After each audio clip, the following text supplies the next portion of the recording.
Hey everyone, okay, so I thought I'd make this video because a lot of you have asked what what was my sort of thinking behind the Open Me video. So I wanted to talk to you about it because it was really a few things that happened, and also some people made comments about asking if there were things that I regret doing or saying. So I thought it, videos that I've made, so I thought it would be interesting to speak a bit.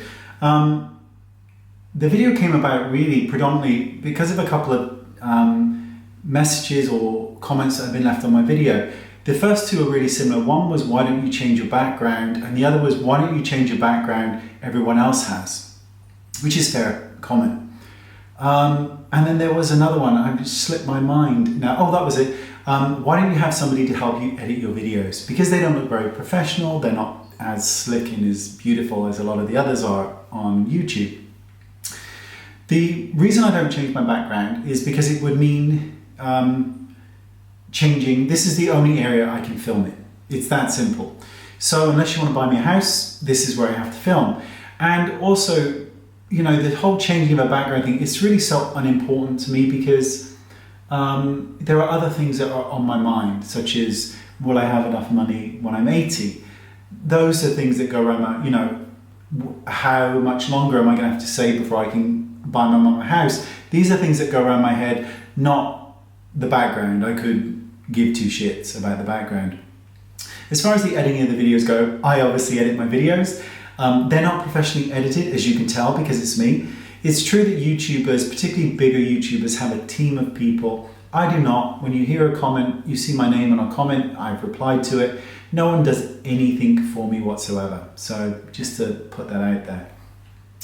I did want to mention, because the video was tongue-in-cheek, it was taking the piss out of YouTubers and holding my hand up for things that I've done. But somebody mentioned, would I like to talk about anything I've said or done that I regret? So I'd like to talk about a couple of things. The first one is an email that I received from a company. And this had nothing to do with makeup. It was something to do with sleep. It was like a device that would pulse on the ceiling. And I thought, this was about 3 years ago, and I thought, I'll email that company that sells them in the UK and I'll say, I'm a blogger and I would love to review it. Absolute entitled bollocks. So I send this email and I get a response back, and the response was so curt. It was a hell of an email, and it knocked me down and put me right back in my place where I belong, to be quite honest with you. The guy who emailed me was absolutely right. If everyone was to ask for something free, and he has to buy the stuff, he's not getting it free, then he would have no money. He'd be out of business. And I got it, and I totally accepted it. And believe me when I say it was a horrendously worded, angry email. But he is absolutely right, and it knocked me in my place. The other thing that I did that I wrote, and it was so piss poorly worded that it came across as this entitlement. And it was to do with Tom Ford, and it was a couple of years ago. And there were this new release that was coming out, and everybody was reviewing them on Instagram before they'd been released. And it was just getting on my tits. So I thought, I found the photo of it and I posted it, and I wrote something like, what have I got to do to get hold of these? And it came across as if, what I had to do to get hold of them was to wait till they were released and then buy them. That's what I had to do. But instead, I just did this little piece and I wrote this thing, and it wasn't meant maliciously. It was tongue-in-cheek, sort of, what have I got to do to get these? It didn't go down that well, and it came across as, I deserve to have these, which is not the case. In fact, it caused such an upset to a particular woman who has the same business as me, selling brushes. She got so angry and irate about this that she posted a picture of me with the word fraud written all over it. And she said that I get everything for free, and everything that comes out of my mouth is not true. I did a video explaining the situation like I am here, but in that video I showed all the receipts that I had bought for all the makeup that month.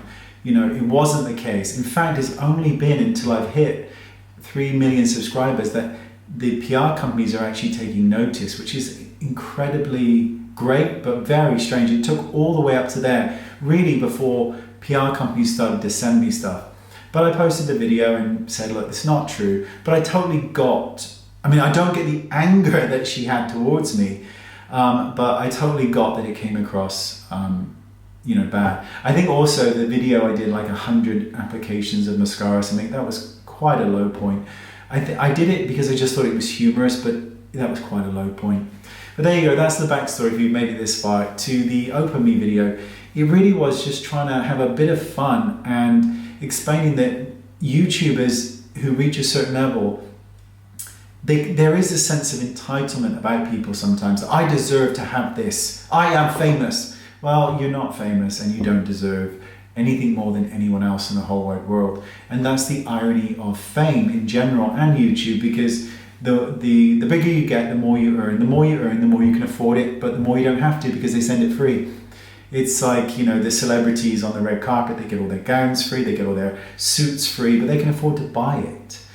One day somebody's going to rock up there in a Primark suit, and they'll be like, who are you wearing? I'm wearing Primark. I had to buy this myself. That would be a good day. There you go. That's just my thoughts. See you soon. Leave the comments down there. Bye-bye.